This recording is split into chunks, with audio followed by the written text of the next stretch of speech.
देखो ये rod of mass small M and length L, इस रॉड की लेंथ एल है, तो शुरू में ऐसे थी बेटा, ये रॉड इसके ऊपर थी, फिर ये क्या नीचे उतरती जा रही है, इस पर नॉर्मल रिएक्शन का एक कंपोनेंट आ रहा है, देख रहे हैं आप, बहुत करा था हमने एनएलएम। ये नॉर्मल फोर्स ऐसे आएगा, सेम प्रॉब्लम था कंस्ट्रेंट में, वेज कंस्ट्रेंट, याद है किसी को? नॉर्मल का कंपोनेंट इधर आ रहा है, नॉर्मल का कंपोनेंट डाउनवर्ड डायरेक्शन है, अभी पढ़ा है कई लोगों ने तो यार, भूल जाते हैं क्या?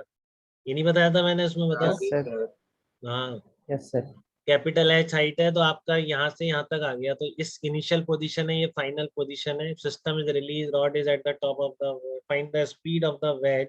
When rod hits the ground level. जब आपकी ये रॉड ग्राउंड लेवल पर पहुंच जाती है,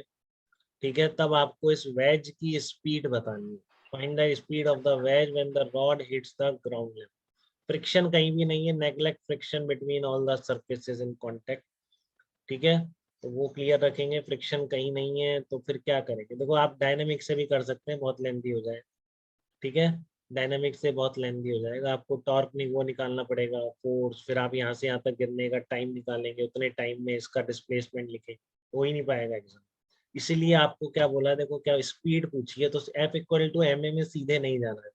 पहले किसकी टर्म में सोचना है, एनर्जी की टर्म में सोचना है, तो ये नहीं तो एनएलएम में होता है प्रॉब्लम बहुत, हर इसमें तो रेयर होता है, वर्क एनर्जी में, तो एनएलएम में तो हर जगह होता है, बस वो आदत पड़ी रहती है, नॉर्मल बनाओ, कंपोनेंट करो, फिर निकालो, बट अब आप धीरे धीरे ऊपर उठेंगे उस चीज से। स्पीड स्पीड में मैं कह रहा हूँ जरूरत ही नहीं है F equal to M A तक जाने की।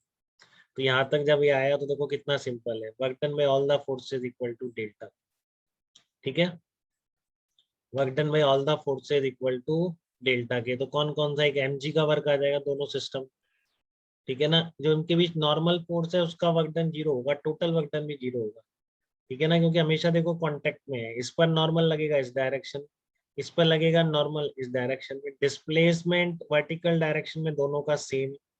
सारा कंस्ट्रेंट इसी पर तो बेस था कि ये जो रॉड होगी वेज के रिस्पेक्ट में अलोंग द वेज उतरेगी, ठीक है, तो नॉर्मल रिएक्शन फोर्स क्या है, इक्वल एंड अपोजिट है, और इस पॉइंट ऑफ एप्लीकेशन का डिस्प्लेसमेंट दोनों का सेम है,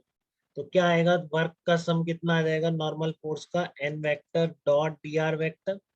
अब ये मान लो इसके लिए लिखा है, तो इसके लिए क्या है, नॉर्मल फोर्स अपोजिट डायरेक्शन में, बट डिस्प्लेसमेंट तो वही है, डी आर वेक्टर हमेशा इस पॉइंट ऑफ एप्लीकेशन पर,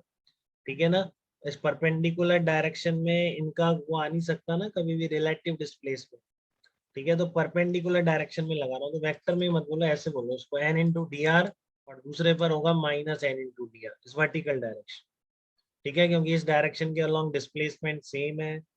ठीक है, और normal force equal and opposite है, तो कितना आ गया, वर्क डन जीरो आ गया, तो नॉर्मल फोर्स का इंडिविजुअल पे वर्क डन जीरो नहीं है, but still the total work done of this normal force is zero, तो ये बोलना तो हमेशा गलत है कि नॉर्मल फोर्स का वर्क हमेशा जीरो होता है, कहाँ जीरो हो रहा है, केवल इस ब्लॉक पे लो,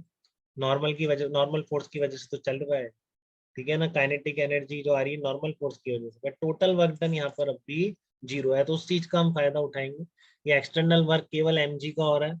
ठीक है, तो जब यहाँ टच करता है तो वर्टिकल डिस्प्लेसमेंट कितना होता है, कैपिटल एच होता है, वर्टिकल डिस्प्लेसमेंट कितना है, कैपिटल एच है, तो M G H is equal to change in kinetic energy. कोई डाउट किसी को यहाँ तक बताइए? नो ठीक सर। है, तो एम जी एच, बस काइनेटिक एनर्जी पे भी ध्यान रखेंगे, देखो दोनों की स्पीड में रिलेशन फिर वही कंस्ट्रेंट है जो हम ऑलरेडी डिस्कस कर चुके हैं, इसकी वेलोसिटी मानी वी एक्स, इसकी V Y, perpendicular to the wedge, relative velocity zero, मतलब ये कंपोनेंट क्या होना चाहिए, सेम होना चाहिए, तो V X sine theta is equal to V Y cos theta, ठीक है, क्लियर है, तो आपका वी वाई कितना आ जाएगा, V X tan theta, V Y is equal to V X tan theta, ठीक है, तो work done by all the forces equal to delta K, तो M G H is equal to half M V X square, क्योंकि अब we Y को इससे उठा के रख दो, तो आपका वी एक्स निकल गया, तो काफी बढ़िया प्रॉब्लम था, इसमें कंस्ट्रेंट भी यूज हो गया, सिंपल कंस्ट्रेंट, कोई बहुत जैसा नहीं, नॉर्मल अंडरस्टैंडिंग, ठीक है, और ये भी आपको समझ में आया, हमें ऐसी चीजों के लिए, स्पीड के लिए टाइम पूछा होता, कितने टाइम में इतनी स्पीड अचीव कर लेगा, तो फिर एक्सलरेशन लाना ही पड़ता, नहीं कहाँ से लाना, टाइम और एक्सलरेशन में आपका NLM F equals to M A आ जाता है, डायनेमिक्स, नहीं तो आप एनर्जी इक्वेशन से बहुत सारी प्रॉब्लम कर सकते, ठीक है बेटा, अब मैं तुरंत ही ऑफ कर रहा हूँ ये, और 8:30 पर वापस ज्वाइन कर लेंगे सीपीए वाले, और फ्रिक्शन कंटिन्यू होगा, ठीक है, 8:30 पर, क्लियर है, सर 10 हुए अभी, ओके बेटा, 20 मिनट्स का ब्रेक।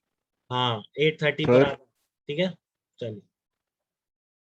हाँ थैंक क्या यू क्या, सर। अंश कुछ कह रहे हैं अभी? हाँ सर, मैं कह रहा हूँ ये जो दोनों फोर्सेस लिखे हैं, दोनों अपन ने वेज पे लिखे हैं ना, जो दोनों वर्क डन लिखे हैं, ये half M V X square और half M V X square tan square theta. Speed है दोनों की काइनेटिक एनर्जी, वेज की प्लस रॉड दोनों की लिखी। अच्छा, और दोनों का वर्क डन। एमजी का वर्क केवल इसी पर होगा, एमजी का वर्क केवल इसी पर होगा, इस पे नहीं होगा। हाँ, एम जी दोनों पे वर्क कर रहा है लेकिन। एमजी केवल रॉड पे कर रहा है। तो इन दोनों को सिस्टम लेके work done by all the forces equal to delta लिख दिया, कैपिटल एम प्लस स्मॉल अच्छा, एम दोनों को सिस्टम। ओके सर, ठीक ठीक है है। बेटा, चलो। हाँ।